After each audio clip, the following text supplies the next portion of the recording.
Wel, gawn ni droi at lyfr y datguddiad am ein galwad, pennod 5. Teilwng yw'r oen a laddwyd i dderbyn gallu, cyfoeth, doethineb a nerth, anrhydedd, gogoniant a mawl. A chlywais bob peth a grewyd yn y nef ac ar y ddeiar a than y ddeiar ac ar y môr a'r cwbl sydd ynddynt yn dweud, i'r hwn sy'n eistedd ar yr orsedd ac i'r oen, y bo'r mawl, a'r anrhydedd, a'r gogoniant, a'r nerth, byth bythoedd. Wel, gawn ni ymuno yn y mawl yna, yn yr addoliad yna, heno, ac gyda'r emyn cyntaf, Frenin Nef a Ddolwn Frenin Nef.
Wel, mae'n darlleniad ni heno yn dod o lythyr Paul at y Colosiaid, pennod 2, adnod 20, ymlaen i bennod 3, adnod 17. Felly, Colosiaid 2, 20, a wedyn ymlaen i bennod 3, 17. A'r pennawd sydd gyda ni yn y cyfieithiad newydd diwygiedig, y bywyd newydd yng Nghrist. Dyma air yr arglwydd. Os buwch farw gyda Christ i ysbrydion elfennig y cyfanbyd, pam yr ydych fel petaich yn byw o hyd yn y byd, yn ymddarostwng i orchmynion, peidiwch â chyffwrdd, peidiwch â blasu, peidiwch â thrafod, a hynny ynglyn â phethau sydd i gyd yn darfod wrth ei defnyddio. Dilyn rheolau ac athrawieithau dynol yr ydych. Y mae i'r fath bethau enw doethineb, gyda'i crefydd wneud, ei hunan ddiraddiad, a'i triniaeth lem o'r corff, ond nid ydynt o unrhyw werth i atal cnawdolrwydd. Felly, os cyfodwyd chwi gyda Christ, ceisiwch y pethau sydd uchod, lle mae Christ yn eistedd ar ddeheulaw Duw. Rhowch eich bryd ar y pethau sydd uchod, nid ar y pethau sydd ar y ddaear, oherwydd buwch farw ac y mae eich bywyd wedi ei guddio gyda Christ yn Nuw. Pan amlygir Christ eich bywyd chi, yna fe gewch chwythau eich amlygu gydag ef mewn gogoniant. Rhowch i farwolaeth felly y rhannau hynny ohonoch sy'n perthyn i'r ddaear, anfoesoldeb rhywiol, amhirdeb, nwyd, blis a thrachwant sydd yn eilyn addoliaeth. O achos y pethau hyn y mae digofaint Duw yn dod ar y rhai annifydd, dyna oedd eich ffordd chithau o ymddwyn ar un adeg, pan oeddech yn byw yn ei canol. Ond yn awr, rhowch heibio'r holl bethau hyn, digofaint, llyd, drwg deimlad, cabledd a bryntni o'ch gennau. Peidiwch â dweud celwydd wrth eich gilydd, gan eich bod wedi diosg yr hen natur ddynol ynghyd â'i gweithredoedd, ac wedi gwisgo amdanoch y natur ddynol newydd, sy'n cael ei hadnewyddu mewn gwybodaeth a'r ddelw ei chreawdwr. Nid oes yma rhagor rhwng groegiaid ac Iddewon, enweidiad a di-enweidiad, barbariad, sgithiad, caeth, rhydd, ond Crist yw pob peth, a Christ sydd ym mhob peth. Am hynny fel etholedigion Duw, sanctaidd ac annwyl, gwisgwch amdanoch, dynerwch calon, caredigrwydd, gostyngeidrwydd, addfwynder ac ymynedd. Goddefwch eich gilydd a maddeuwch eich gilydd, os bydd gan rhywun gwyn yn erbyn rhywun arall. Fel y maddeuodd yr arglwydd i chwi, felly gwnewch chwythau. Tros y rhain i gyd, gwisgwch gariad sy'n rhwymyn perffaethrwydd. Bydded i dangnefedd Crist lywodraethu yn eich calonnau. I hyn y cawsoch eich galw yn un corff, a byddwch yn ddiolchgar. Bydded i air Crist breswylio ynoch yn ei gyfoeth. Dysgwch a rhybuddiwch eich gilydd gyda phob doethineb, a chalonnau diolchgar, canwch i Dduw salmau ac emynau a chyniadau ysbrydol. Beth bynnag yr ydych yn ei wneud, ar air neu ar weithred, gwnewch bopeth yn enw'r arglwydd Iesu, gan roi diolch i Dduw y Tad drwyddo ef. Ni'n diolch i'r arglwydd am ei air sanctaidd. Amen. Wel, gawn ni droi nawr at yr arglwydd mewn gweddi, gawn ni droi a cheisio yr arglwydd gyda'n gilydd. Ni'n diolch arglwydd unwaith eto am y fraint a'r uchel o gael bod mewn oedfa gyda'n gilydd heno, bod ni'n cael oedfa ger bron y brenin. Y brenin mawr, brenin y brenhinoedd ac arglwydd yr arglwyddi. Bod ni'n cael dod ger bron ein tad yn y nef, yn awr mewn gweddi. Bod ni'n cael dod at orsedd y nef. I ni'n diolch i ti arglwydd. I ni'n diolch bod yr orsedd fawr yn awr yn rhydd. Gwrandewyr llais y gwan. Diolch arglwydd, dy fod ti yn waredwr cryf i'r gwan. Ac o arglwydd i ni yn dy ganmol di felly ac yn dy addoli di, yn dy fawredd ac yn dy allu mawr fel creawdwr, y nefoedd a'r ddeiar, fel cynhaliwr y pob peth ac fel ein gwaredwr ni hefyd. I ni'n diolch arglwydd, mae gallu Duw, gallu dwyfol, gallu goruwch naturiol sydd y tu ôl i hyn i gyd. Ac i ni yn daddoli di o arglwydd. I ni'n daddoli di oherwydd dy fod ti'n sanctaidd. ac yn lân o arglwydd. Ac i ni'n diolch dy fod ti yn bwriadu wrth ein hachub ni, i ni yn y pen draw, i fod yn sanctaidd ac yn lân. I ni fod yn debyg i'r arglwydd Iesu Grist. Ac o arglwydd, i ni'n diolch am yr efengyl heno, i ni'n diolch am dy ras a chibol. I ni'n diolch am bob trigaredd sy'n dod i'n bywyd ni arglwydd, ond i ni'n diolch yn arbennig am yr efengyl ac am yr arglwydd Iesu Grist. I ni'n diolch eto am ein ceidwad bendigedig. Diolch fod e wedi dod o'r nef i wasanaethu, nid yw wasanaethu, ond i wasanaethu, i roi ei einioes yn brydwerth dros lawer, bod wedi dod i'n golchi ni, fel nath e olchi trad y disgyblion, bod wedi dod i'n golchi ni o arglwydd. Oedd hi wrth ein aflendid a'n pechod i gyd. O, diolch arglwydd. I ni sylweddoli gallen ni beth a'n golchi'n hunain, na ein glanhau yn hunain. Ond diolch bod e wedi dod i wneud hynny. Diolch am ei fywyd glân, diolch am ei aberth iawnol ar y groes. Diolch bod yr hwn nid adnabu pechod, wedi cael ei wneud yn bechod drosom ni, mwyn i ni gael ein gwneud yn gyfiawnder Duw yn iddo ef. O, diolch arglwydd am yr efengyl. Diolch bod ni'n cael ein derbyn yn llawn, bod ni'n cael ein derbyn fel yn gyfiawn trwy Iesu Grist, trwy ymddiried yn iddo fe. Diolch bod wedi atgyfodi, bod y pris wedi dalu'n llawn, bod dim y byd arall i dalu nawr, bod y gwaith wedi orffen ar y groes o brynu'n iachawdwriaeth ni. Diolch bod e nawr yn y nef yn eiriol troson ni.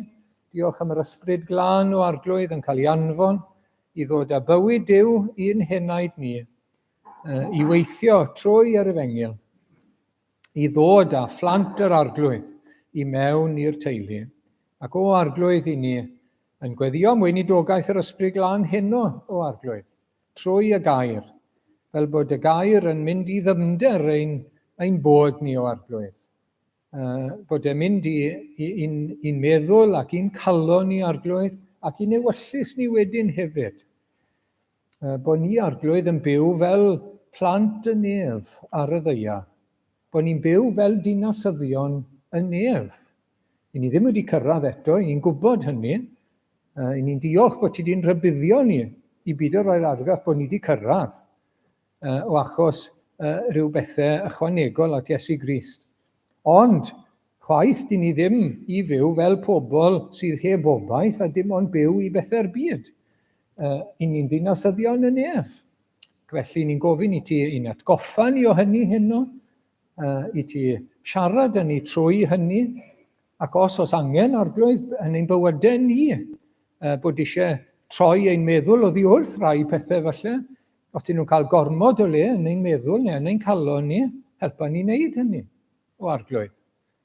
Fel bod ni yn cofio pwy i ni, a bod ni'n byw gan ddisgwyl yr arglwydd Iesu o'r nef, i ddod ar iachawdwriaeth lawn ar ein cyfer ni. A diolch mai dyna sydd yn wir, mae wedi mynd i'r nef i eiriol droson ni, a fydd e'n dod nôl eto, yr ail waith o'r nef.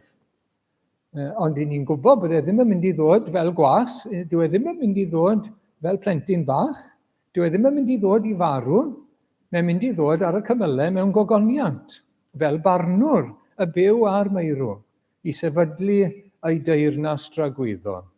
O, ac i gasglu ei bobl ynghyd. O, arglwydd diolch. Diolch am yr efengyl, diolch am obaith byw yr efengyl.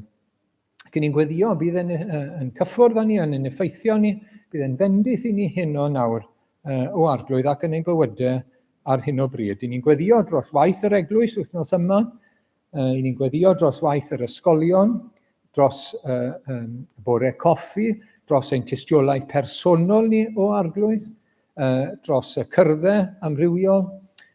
Popeth fydd yn digwydd nawr yr wythnos yma. Ac o arglwydd i ni'n gweddio, bydd hyn yn dod â clod i ti arglwydd, bydd popeth yn cyfeirio pobl at y ti, ein tad nefol ac at yr arglwydd Iesu Grist. Ac bydd e'n foddion gras i ni, ac y byddwn ni'n cael nerth i gyflwyno'r efengyl yn ifydd o arglwydd, ac y byddi di yn gweld yn dda wedyn arglwydd.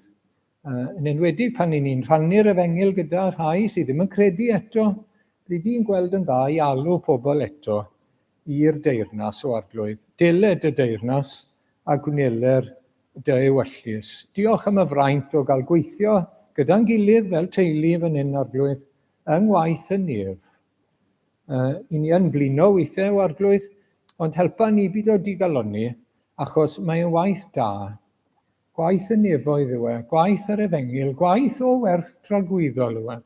Nerthan ni arglwydd yn y gwaith, a cadw'n llyged ni wedyn ni ar yr arglwydd Iesu Grist. Ac o arglwydd heno, i ni'n gofyn i ti'n helpu ni i ddangos rhywbeth o ogoniant yr arglwydd Iesu i ni, achos i ni'n gweld mai dyna'r ffordd i ni golli golwg ar ogoniant y byd, yw gweld gogoniant gwell.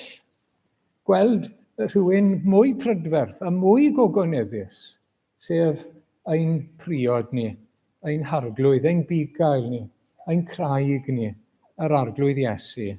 Cyn ni'n gweddio i ti'n helpu ni gyda hynny arglwydd. Ni'n gweddio bydd yr Ysbryd Glân yn gogoneddu yr arglwydd Iesu yn ein golwg ni heno nawr.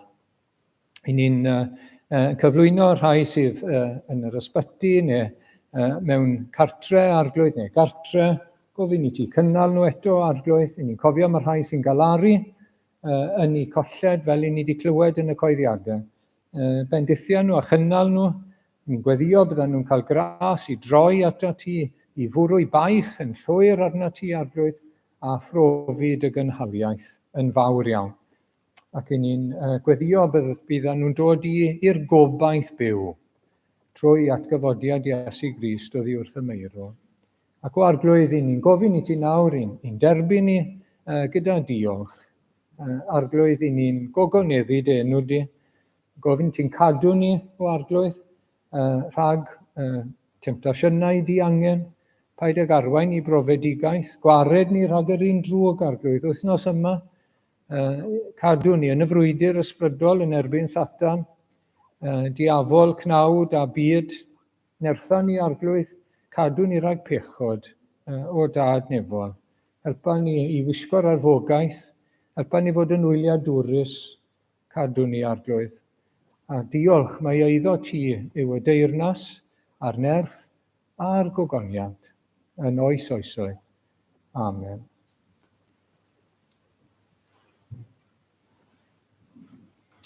Wel, gawn ni droi at yr ail emyn gyda'n gilydd. Bydd canu yn y nefoedd, pan ddelo'r plant ynghyd, yr rhai ddioddi cartre o di eu tad cyhyd.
Wel, nawn ni droi nôl at y Philippiaid nawr te, pennod 3. Nawn ni ddarllen y paragraff ola yn edrych ar adnod 20 yn arbennig. 17 i 21 o bennod 3. Byddwch yn gyd efelychwyr ohono fi gyfeillion neu brodyr, a daliwch sylw ar y rhai sy'n byw yn ôl yr esiampl sydd gennych ynom ni. Oherwydd y mae llawer yr wyf yn fynych wedi sôn wrth eich amdanynt, ac yr wyf yn sôn eto nawr gan wylo sydd o ran ei ffordd o fyw yn elynion croes Crist. Distryw yw ei diwedd, y bol yw ei diw, ac yn ei cywilydd y mae ei gogoniant. Pobl a'i bryd ar bethau deiarol ydynt, oherwydd yn y nefoedd y mae ein dinasyddiaeth ni, ac oddi yno hefyd yr ydym yn disgwyl gwaredwr, sef yr arglwydd Iesu Grist. Bydd ef yn gwedd newid ein corff iselwael ni, ac yn ei wneud yn unffurf a'i gorff gogoneddus ef, trwy'r nerth sydd yn ei alluogi i ddwyn pob peth dan ei awdurdod. Wel, fel i chi'n cofio, falle mae'r apostol Paul wedi bod yn y bennod yma yn rhybuddio y Philippiaid am 2 berygl, 2 grŵp gwahanol yn achosi trafferth a pheryglon i'r credinwyr. Yr iddeweiddwyr ar un ochr, credu yn Iesu Grist, ond mae rhaid chi ychwanegu rheolau'r gyfraith, mae rhaid chi ychwanegu yr enweidiad. Os ych chi eisiau bod yn Gristion cyflawn, na'r gyfrinach, na'r allwedd, wedyn ni byddwch chi wedi cyrraedd. Byddwch chi wedi cyrraedd y top a fyddwch chi yn gyflawn. Ac mae hwnna'n beth peryglus iawn wrth gwrs, oherwydd mae'n tynnu oddi wrth gyfiawnder a digonolrwydd Iesu Grist. Mae'n ychwanegu ato fe. A hefyd, mae'n rhoi sicrwydd ffals bod ni wedi cyrraedd.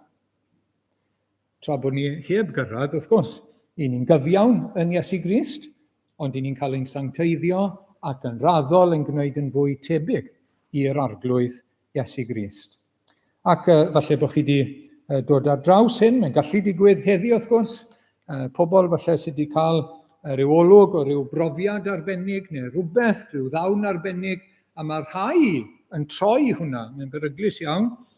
Reit, gyda hwn nawr wedi cyrraedd, wy'n well na chi, a maen nhw'n rhoi'r teimlad na i chi, ac yn dangos bod nhw yn y first class, ac mae pawb arall yn y second class carriage.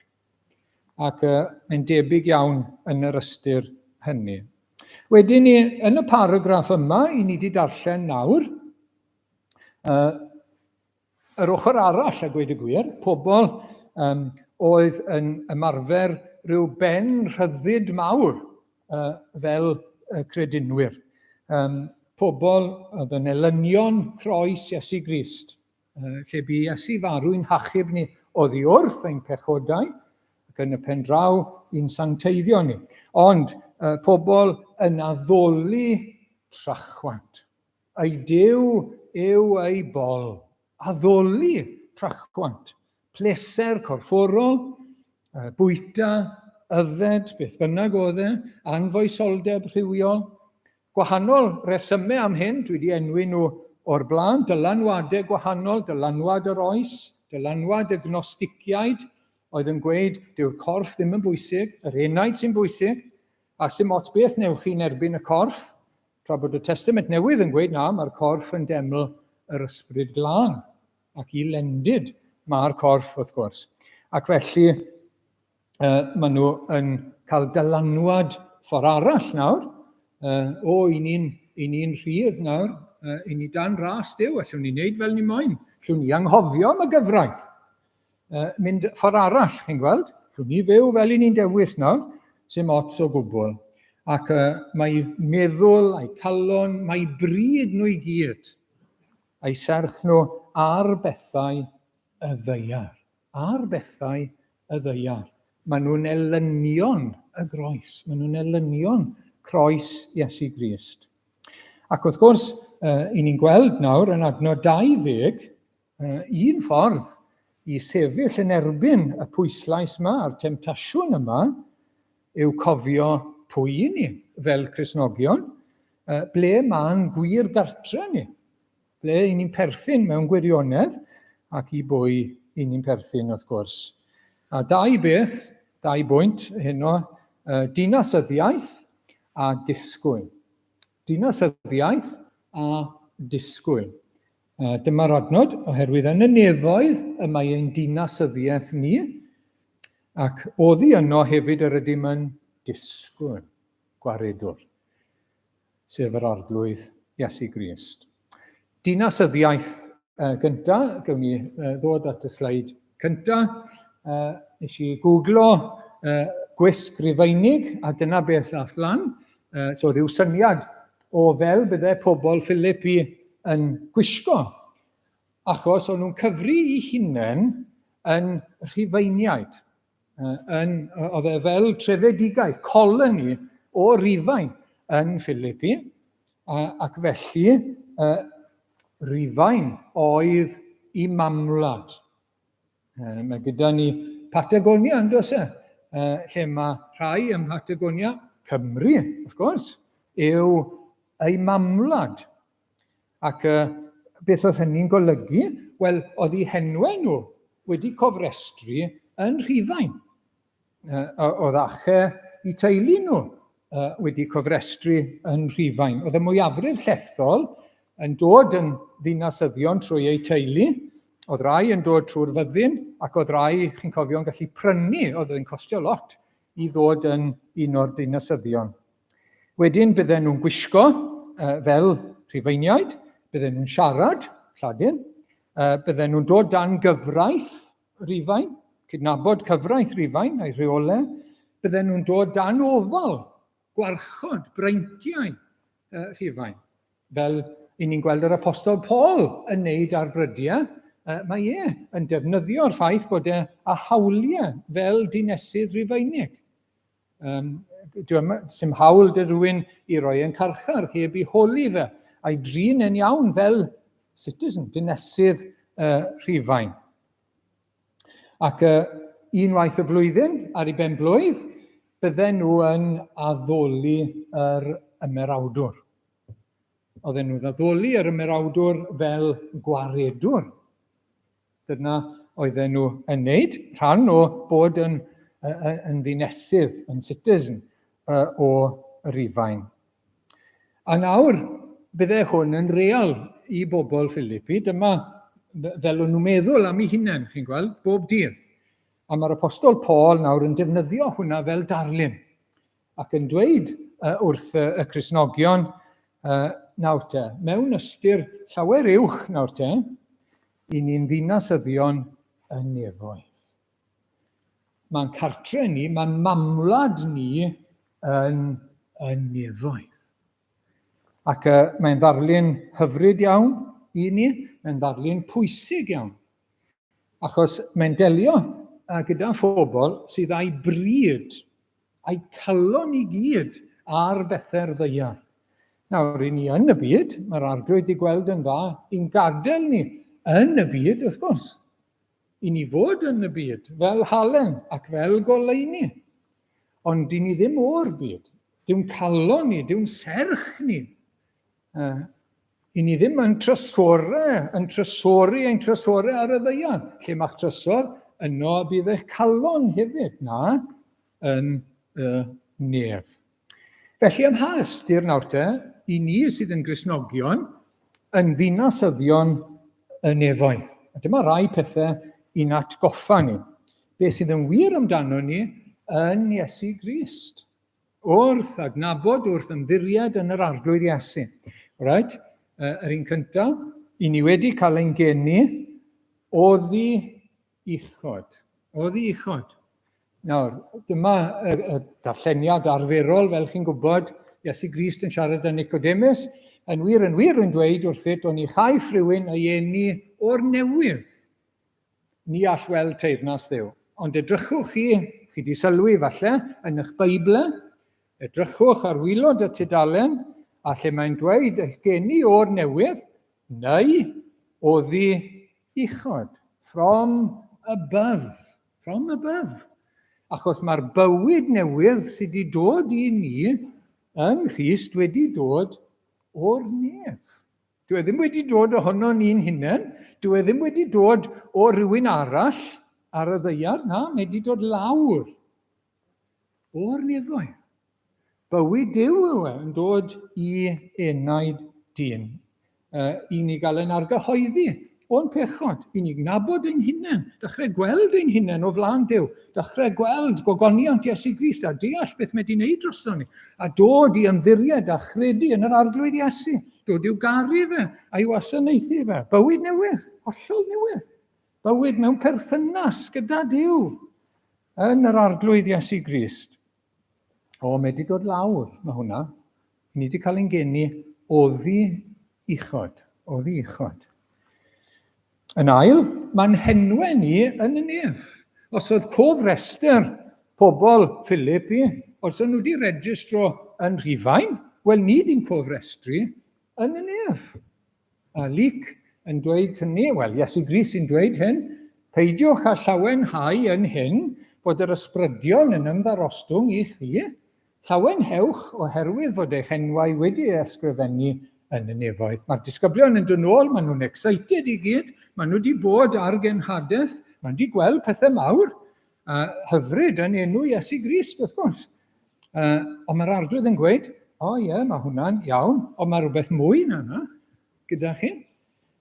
Weithiau, falle byddwch chi ddim yn gweld llwyddiant mawr mewn cenhadaeth. Falle byddwch chi ddim yn gweld dyddiau o lwyddiant mawr. Ond byddwch chi dal yn gallu llawenhau, achos mae'ch enwau chi wedi ysgrifennu yn y nefoedd. A gallwn ni lawenhau yn hwnna unrhyw bryd yn yr arglwydd Iesu Grist. Mae yna lyfr yr oen, ond oes e, mae yna lyfr y bywyd. Ac yn Iesu Grist mae'n henw ni, darlun hyfryd yn dweud, wedi rhoi ar gofrestr y nefoedd.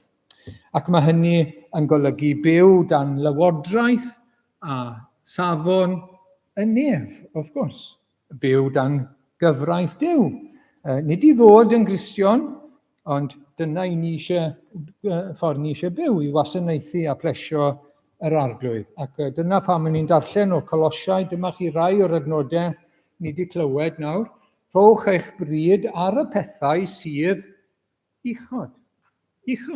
Rhowch eich bryd, eich ffocus, eich calon ar y pethau sydd uchod. Nid ar y pethau sydd ar y ddaear. Felly mae'r neges yma yn ein herio ni nawr, ble mae'n bryd ni, ble mae'n ffocus ni. Ac i gadw ein bryd a'n ffocus ar bethau y nef. Adnod 5 yn mynd ymlaen yn bellach felly, mae rhaid chi wneud rhywbeth amdano fe, medde'r apostol Paul, rowch i farwolaeth felly, y rhannau hynny ohonoch sy'n perthyn i'r ddaear. Dyma fe, y pethau daearol, pethau'r hen natur.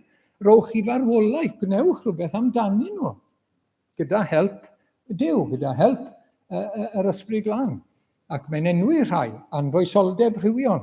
Na fe, hollol gros i'r bobl oedd yn plagio Philippi ac eglwysi tebyg, hollol wahanol, rowch i farwolaeth y pethau daearol yma, anfoesoldeb rhywiol, amhyrdeb o unrhyw fath, nwyd, y trachwant yma, blis, trachwant, mae rhaid i fi gael beth wy moyn cael, i fodloni chwant y corff, sydd yn eilyn addoliaeth. I ni'n addoli'n hunain, i ni'n addoli ein chwantau. Ei Duw yw ei bol, medde'r apostol Paul. Wedyn adnod 8 yn y darlleniad, rowch heibio yr holl bethau hyn felly.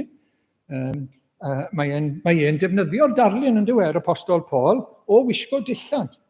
Tynnu'r hen dillad a gwisgo rhai newydd. Mae'n defnyddio'r darlun yna.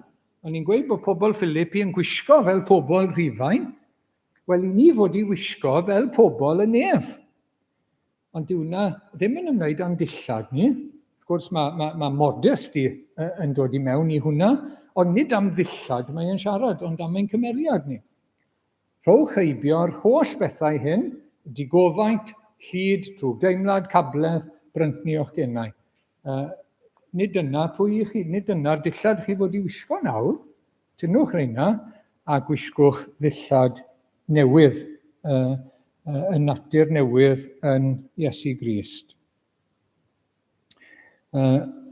Wedyn ni, Iago, dwi'n hoff iawn o'r adnod yma, Iago 3:17, am y ddoethineb sydd o ddiuchod. I ni fod i gael ein rheoli nawr gan y fywyd newydd o'r nef.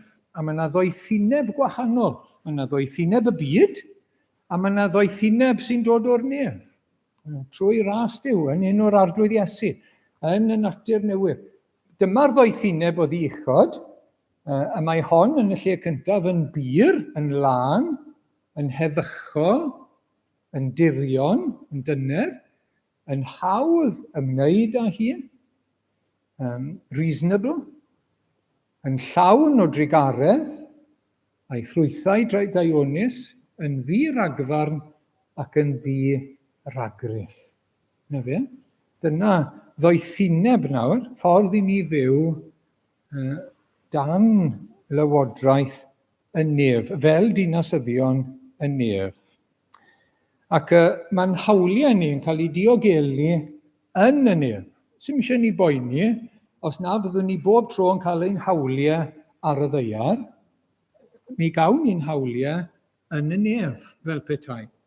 Ac o'n i'n meddwl am y darn yma yn Hebreaid 11, 35 a 36. Chi'n cofio, yn Hebreaid 11, mae rhestr o bobl sydd wedi cael gwaredigaeth rhyfeddol trwy ffydd. Rhai yn derbyn plant nôl o farwolaeth, rhai'n cael eu harbed mewn ffyrdd arbennig. 300 yn dod o'r tân, wrth gwrs. Ond oedd hynny ddim yn wir am bawb. Dyw e ddim yn wir am bawb. Mae rhai, maen nhw'n colli bywyd, maen nhw'n colli mas yn y byd yma, Cristnogion. Maen nhw'n cael colledion mawr. Cafodd eraill ei harteithio, ei poenydio. Persecuted, ynddo fe? Tortured. Gan wrthod ymwared, gawson nhw ddim gwaredigaeth, gawson nhw ddim dod yn rhydd, mwyn cael atgyfodiad gwell. A mae'n oreit, bydd popeth yn cael ei roi yn iawn yn y nefoedd. Bydd popeth yn cael ei roi i drefen iawn yn y nef. Cafodd eraill brofi gwatwar a fflangell, cadwynau hefyd a charchar. Na fe, maen nhw'n cael colledion mawr, ond mae'n oreit, achos mae'n atgyfodiad i ddod. Mi fyddan nhw yn y nef, a mi fydd y drefen yn cael ei roi yn iawn bryd hynny. Ac fanna, wrth gwrs, mae meddwl dinasyddion y nef, a'i gweddiau nhw yn codi, a'i ffocws nhw yn y nefoedd. Colosiau 3 eto, os cyfodwyd chi gyda Christ. Felly mae'r Testament Newydd yn dysgu, ni wedi cael ein atgyfodi nawr, o farwolaeth pechod, a'n gosod yn y nefolion leoedd.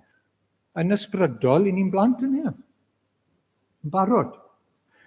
Ac i ni'n byw fan hyn ar y ddaear. Ond i ni yn y nefolion leoedd. Os cyfodwyd chi gyda Christ felly, ceisiwch y pethau sydd uchod. Yn gyntaf ceisiwch deyrnas Duw. Ein blaenoriaeth ni yw pethau Duw, gair Duw, a ewyllus yr arglwydd. Lle mae Crist yn eistedd ar ddeheulaw Duw. Mae gyda ni etifeddiaeth yn y nef. 1 Pedr 1 ac adnod 3 a 4, o'i fawr drigaredd fe barodd ef yn gennym ni o'r newydd, i obaith bywiol, trwy atgyfodiad Iesu Grist oddi wrth y meirw, i etifeddiaeth na ellir, na'i difrodi, na'i difwyno, na'i difa. Saif hon yn cadw yn y nefoedd i chwi. Mae'n etifeddiaeth, inheritance gyda ni yn y nef. Ni wedi cael ein mabwysiadu, ni wedi cael ysbryd y mabwysiad, ond mae gyda ni etifeddiaeth yn y nef. I ni mynd i'r gogoniad. Ac i ni mynd i gael bod yn y gogoniant. I ni'n mynd i gael cyrraedd y gogoniant gyda yr arglwydd Iesu Grist. Mae yna le yn cael ei gadw i ni. Mae saif hon yng nghadw, reserved, yn y nefoedd i chi. A gallwn ni ddim ei golli fe. Mae unrhyw etifeddiaeth ddeiarol, felly bod rhywun yn gweud wrthon ni, mi gewch chi hwn a hwn ar yn ôl i, neu mi gewch chi hyn a hyn ar yn ôl i, a falle, maen nhw wedi gorfod gwario fe ei hunain falle, os dim byd ar ôl. Chi'n meddwl bod chi'n mynd i gael etifeddiaeth a dyw e ddim yn dod, neu mae rhywbeth arall wedi digwydd. Ond gallwch chi ddim colli yr etifeddiaeth yn y nef. Y ffaith bod ni'n mynd i fod gyda'r arglwydd, y ffaith bod ni'n mynd i fod yn debyg i'r arglwydd, y ffaith byddwn ni'n rhydd o'n holl bechodau, y ffaith y bydd e'n sychu pob deigryn a pob sgil effaith pechod wedi diflannu'n llwyr, mae hwnna'n saff. Fyna mae'n hetifeddiaeth ni, chi'n gweld, yn y nef. Ac un peth arall, mae ein bydd pennaf, ein lles pennaf ni yn cael ei ddiogelu a'i hybu o'r nef, o'r nefoedd. Yr arglwydd Iesu nawr te yn y nef, daros dyngodd Duw pob peth dan ei droed, a rhoddodd ef yn ben ar bob peth i'r eglwys. Mae e'n lliwio hanes, mae e'n lliwio nef a deiar. Mae yna filoedd o'n cwmpas ni sydd yn ofon am y blaned, sydd yn ofon am y dyfodol, sydd yn ofon am y ddynoliaeth. Dyma chi'n clywed bob dydd. Mae yna ofon gwirioneddol gan bobl, mae yna filiynau'n cael ei gwario ac yn y blaen. Be sy'n mynd i ddigwydd? Ond di ni ddim ofon o gwbl. Oherwydd mae'r un sy'n lliwio y cwbl, yn lliwio'r blaned, yn lliwio hanes y byd. Mae e'n gwneud mwyn yr eglwys. Mae'n gwneud mwyn dyfodiad ei deyrnas, diogelwch ei blant, sicrhau ei achawdwriaeth nhw. Mae popeth yn gweithio ac yn cydweithio i'r rhai sydd yn caru Duw ac wedi galw yn ôl ei arfaeth ef. Mae hwnna mor bwysig. Mae hwnna'n rhywbeth gallwch chi rannu gyda rhywun wythnos yma falle. Chi bron yn garantid o siarad am rhywun am yr amgylchedd wythnos hyn. Os dim eisiau i ni ofni, mae'r cwbl yn llawer arglwydd, a mae'n cydweithio'r cyfan mwyn ei bobl. Popeth yn gweithio, mwyn i ni ddod, yw'r deyrnas ddod yn llawn, i ni ddod i mewn i'w ogoniant ef. Mae hwnna'n bwysig iawn, dwi'n mynd berthnasol iawn i'n dyddiau ni. Ac wrth gwrs, mae hyn i gyd yn wir amdano ni trwy Iesu Grist. Popeth i ni wedi dweud amdano ni'n hunain, fel dinasyddion y nef, mae trwy Iesu Grist. Achos ein bod ni yn Iesu Grist. Achos bod ni'n ymddiried ynddo fe a'i gyfiawnder a'i waith, beth mae wedi wneud a beth mae e'n wneud drosom ni. A fyna mae yr arglwydd Iesu hefyd. Dyna reswm i'n ffocws ni fod ar y nefoedd. Fyna mae e'n nawr. Fyna mae'n ceidwad ni. Fyna mae'n harch o ffeiriad ni. Fyna mae'n brawd ni. Fyna mae'n prynwr ni. Ac felly, fyna dylen ni fod â ffocws. Os yw'n ffocws ni ar yr arglwydd Iesu, wel fyna mae e. Ar ddeheulaw Duw. Ar ei orsedd yn y nef. Mae'n ein cynrychioli ni, mae'n cario'n henwe ni, fel yr arch o ffeiriad. Ar ei ddwyfron, ar ei sgwyddau. Mae'n cario'n henwe ni, mae'n pledio drosto ni, i sicrhau bod ni'n cael holl fendithion Duw i ddyfalbarhau tan y diwedd. Mae yna yn eiriol dros ei bobl.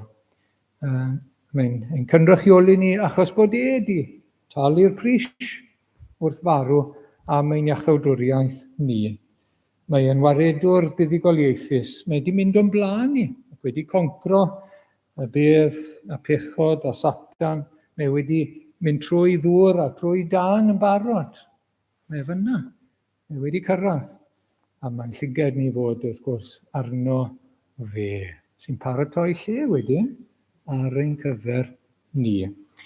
Ac o hynny wedyn, mae'r apostol yn pwysleisio bod ni'n disgwyl yr arglwydd, bod ni'n disgwyl beth sydd i ddod, bod ni'n byw dan disgwyl.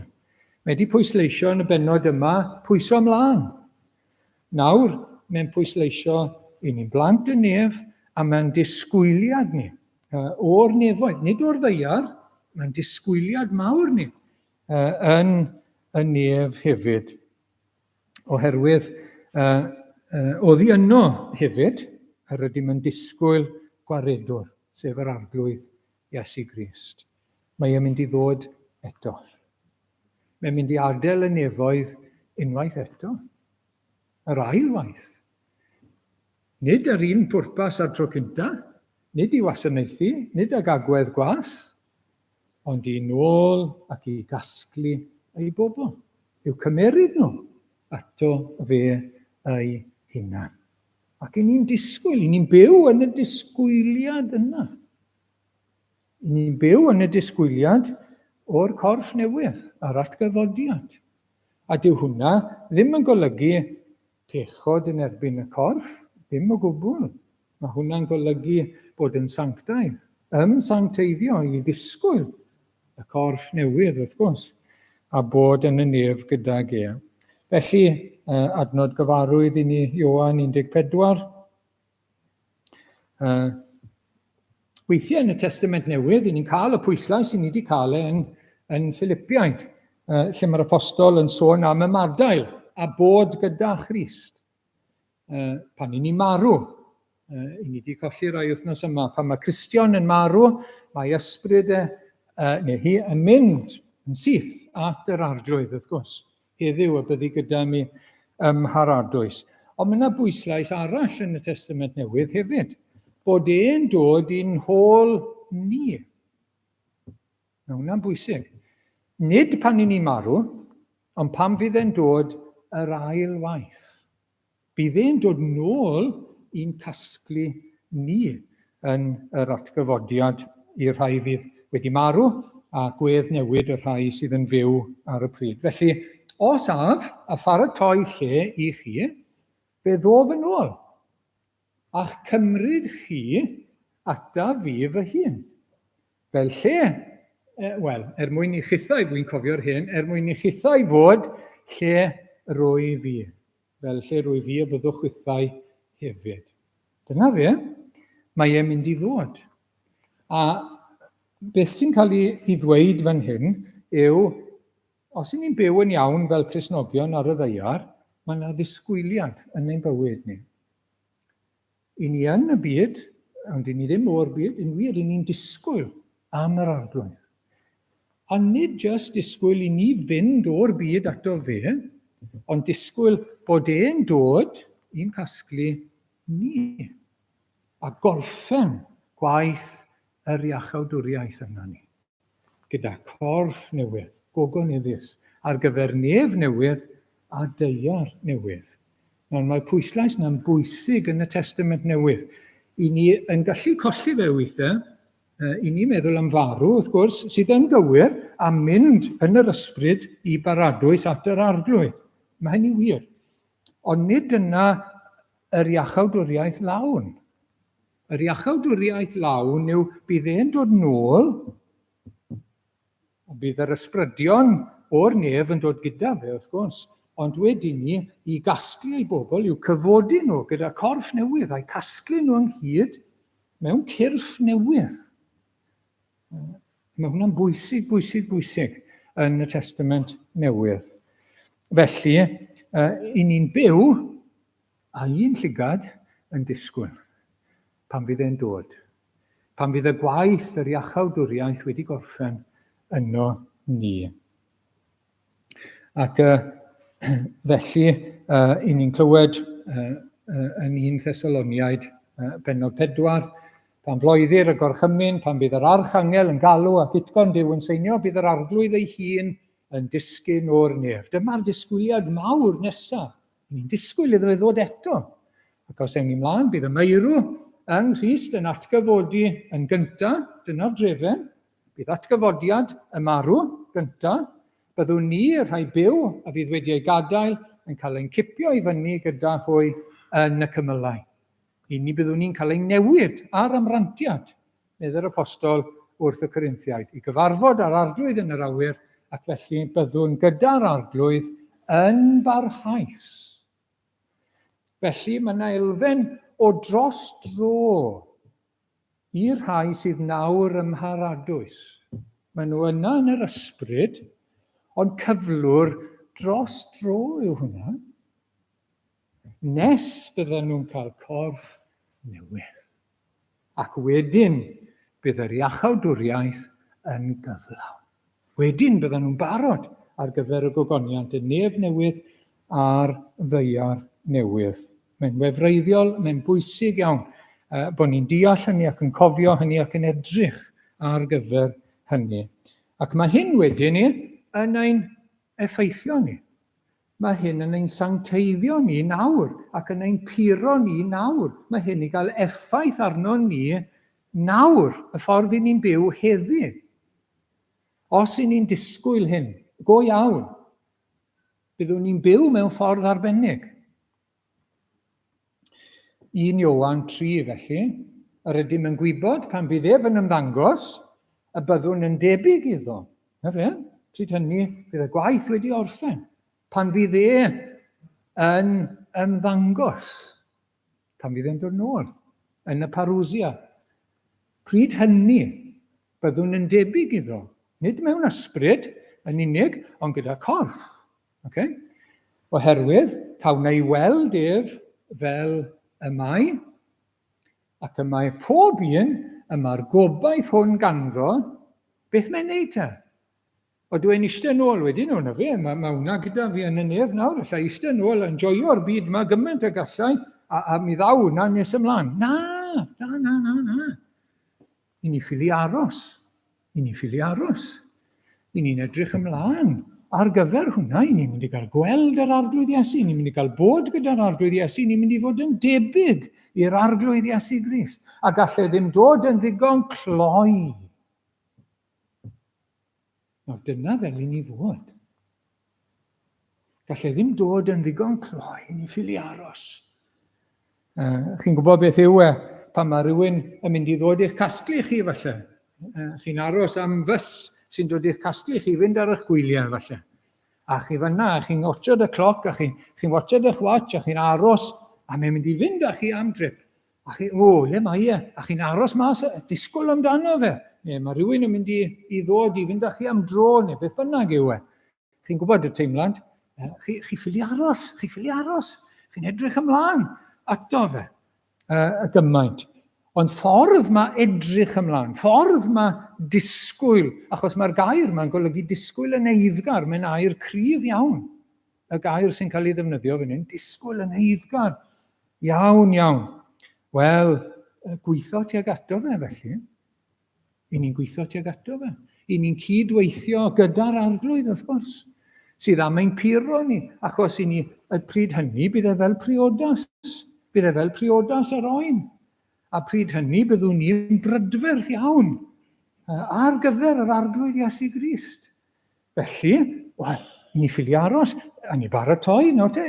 Mae rhaid ni weithio gyda'r arglwydd, gofyn iddo fe, ein prydferthu ni, gofyn iddo fe'n harddu ni, gofyn iddo fe'n sancteiddio ni, a gweithio ato fe. Pam? O ni ffili aros. I ni'n disgwyl am yr iachawdwriaeth lawn, gyflawn. Odyn ni'n eiddo i'r arglwydd nawr, ond mae yna gymaint i ddod eto. Y llawnder cyflawn. Siwrd i ni ddim i fod te, falle bod hwnna'n help, i ni ddim i fod fel pobl Laodicea. Eglwys yn y Testament Newydd, mae Iesu Grist yn dweud, wel, chi'n neud fi'n sic. Na beth mae'n gweud wrthyn nhw? Chi'n neud fi moyn i'ch poeri chi mas. Fel y dŵr oedd yn yr ardal. Oedd e'n gleiar, liwc wom, oedd e'n afiach. Os o'ch chi'n cymryd, o'ch chi'n moyn poeri fe mas. Oedd e'n neud chi'n sic. A dyma beth mae'n gweud amdani nhw. Maen nhw yn eglwys Iesu Grist yw nhw. Gan mai cleiar ydwyd, heb fod yn boeth nac yn oer, beth boeraf allan o'n genau. Sdim eiddgarwch o gwbl. Dim byd. Mae gyda nhw bopeth. Mae nhw'n iawn. Mae digon o arian yn y banc, oedd bancs mawr yn Laodicea, mae nhw'n gyfoethog. Mae'r textile industry yn neud yn dda iawn. Mae nhw mor hunan fodlon, mae Iesu Grist wedi cael ei fwrw allan o'r eglwys. Sim eisiau fe. Sim eisiau fe, sy'n eiddgarwch i ddisgwyl am Iesu Grist o gwbl. A bod yn gyfoethog ynddo fe, ac yn lan, na, maen nhw'n iawn, popeth gyda nhw. Popeth deiarol, wrth gwrs, popeth bydon. Colli golwg llwyr ar yr iachawdwriaeth, yr gobaith, y sancteiddio, beth sydd i ddod. Wedyn ni mae'r Thessaloniaid, pan mae'r apostol yn ysgrifennu at y Thessaloniaid yn yr ail lythyr, mae nhw wedi mynd i chydig o banic ynglyn â'r ail ddyfodiad. Mae nhw wedi mynd yn nyrfas ac wedi cael eu cynhyrfu amdano fe, gan bobl eraill, wrth gwrs. Ynglyn â dyfodiad ein harglwydd Iesu Grist, a'n cynnyll ato fe, yr wyf yn deisif arnoch gyfeillion, beidio â chymryd eich ysgwyd yn ddisymwth allan o'ch pwyll, na'ch cynhyrfu gan ddatganiad ysbryd, rhyw neges proffwydol yw hwnna, siŵr o fod, neu air, neu lythyr, yn honni fod wrthon ni, i'r perwyl fod dydd yr arglwydd eisoes wedi dod. O'n nhw wedi mynd i banit llwyr. O'n nhw'n meddwl bod nhw wedi colli mas, bod e wedi dod yn barod. A rhywsut bod nhw wedi cael ei gadael ar ôl trwy ddysgeidiaeth ffals. Felly mae disgwyl yn eiddgar am yr arglwydd, mae'n golygu bod ni'n deall gorau gallwn ni, yn ôl beth mae'r Beibl yn dweud, beth sydd o'n blaen ni. Beth sydd o'n blaen ni. Bod ni'n glir bod yr arglwydd yn dod, bod e'n dod i'n casglu ni. A byddwn ni rhyw ddwrnod yn debyg iddo fe. I ni ddim wedi cyrraedd fyna eto, ond mi fyddwn ni rhyw ddwrnod. Bydd neb yn cael ei gadael ar ôl, wrth gwrs, ganddo fe. A dyma beth mae'n dweud wrth yr eglwys yn Smyrna wedyn ni, yn datguddiad 2. Paid ag ofni y pethau yr wyt ar fedr ei dioddau. Falle bod dioddefaint yn y ffordd. Mi oedd na i lot o Gristnogion yr eglwys gynnar, fel sydd i Gristnogion heddi. Wele, mae diafol yn mynd i fwrw rai o'ch chi garchar mwyn eich profi. Profi prawf ar ffydd eto, fel glywson ni bore yma. Fe gewch o'r ffrymder am 10 diwrnod, hynny yw am gyfnod.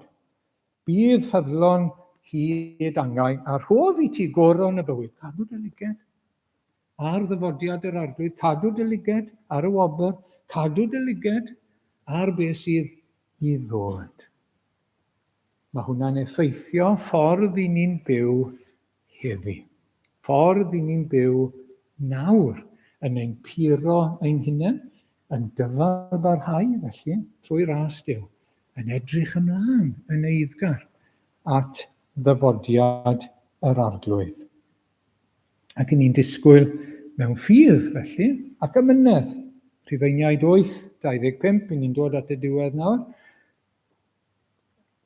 Yr hyn nad ydym yn ei weld yw gwrthrych gobaith, ac felly rydym yn dal i aros amdano mewn amynedd. Mae'n elfen o bod ni'n methu disgwyl, i ni'n disgwyl yn eiddgar, ond i ni'n amyneddgar yr un pryd, hwnna yw ein ffocws ni. Allwn ni fynd heb rai pethau, falle byddwn ni'n colli allan yn hermau'r byd mewn sawl ffordd, ond i ni'n disgwyl rhywbeth gwell. Mae rhywbeth gwell yn dod. Mae yna wobr i ddod. Mae yna le yn y nefoedd gyda'r arglwydd Iesu. I dragwyddoldeb yn dod. Mae yna goron y bywyd yn dod. Mae yna goron cyfiawnder yn dod. I ni'n cadw'n lliged ar hynny. Ac wedyn ni, yr adnod ola, Hebreaid 9:28. Felly hefyd bydd Crist, ar ôl cael ei offrymu unwaith i ddwyn pechodau llawer, dyna'i ddyfodiad cyntaf fe, i ddileu pechod, i ddelio gyda pechod, cymryd pechod ei bobl arno fe ei hunan. Ond nawr mae'n mynd i ymddangos yr ail waith. Dim i'r un pwrpas, nid i ddelio â phechod, ond iachawdwriaeth, achubiaeth. Hynny yw gorffen yr achubiaeth yn llawn. Iachawdwriaeth i bwy? I'r rhai sydd yn disgwyl amdano fe. Yr un gair yw gyda llaw yn Philippiaid ac yn Hebreaid. Yr un gair, disgwyl yn eiddgar amdano fe. Y rai sydd yn disgwyl amdano fe. Beth sy'n mynd i'n helpu ni felly? I ni'n byw mewn byd lle mae addoli trachwant, wrth gwrs, mae'n ddylanwad mawr yn ein cymdeithas ni. Mae'n berygl mawr i ni i fod yn holl bryd. Mae bywyd yn eitha cyfforddus yn ein cymdeithas ni ar hyn o bryd. Mae'n gyfforddus iawn o gymharu â rhan fwyaf ac lot o rhannau eraill o'r byd. I ni'n gallu bod yn serch, a'n bryd ar bethau y ddeiar.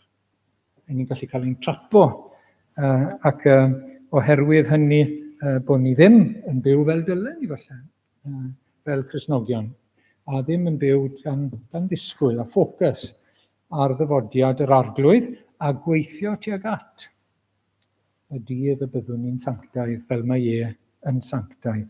Felly, i ni'n cael anogaeth fan hyn i gael cofio pwy ni.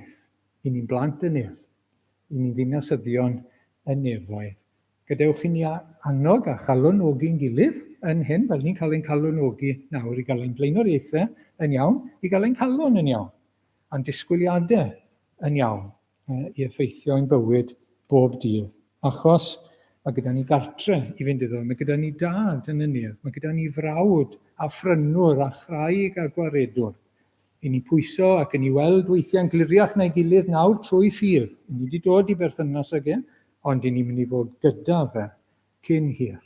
I ni'n mynd i gael ei weld I ni'n mynd i gael ein trawsffurfio'n llwyr i ogoniant ar ei ddelw cyn hir. Gadewch i ni fyw nawr ac helpu'n gilydd tuag at hynny, mwyn ei enw. Amen. Gawn ni droi at yr emyn ola.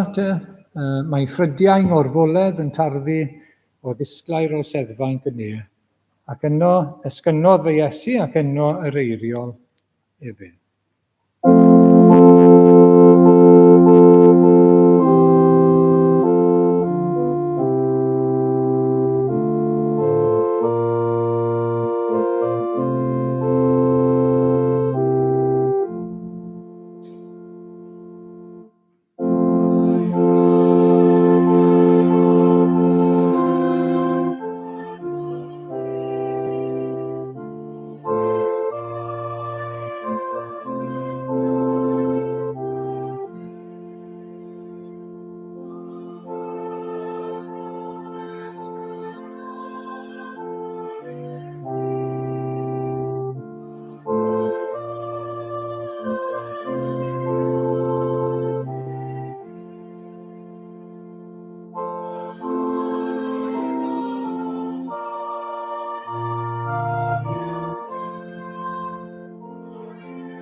diolch i ti Arglwydd am dair i ni heno. Diolch am beth wyt ti wedi paratoi a darparu ar ein cyfer ni yn yr Arglwydd Iesu Grist. Diolch Arglwydd bod ein dyfodol ni am gobeithio ni ddim yn rhwm wrth y byd syrthiedig yma o Arglwydd, ond yn y nefoedd. Diolch Arglwydd bod ni'n blant y nef.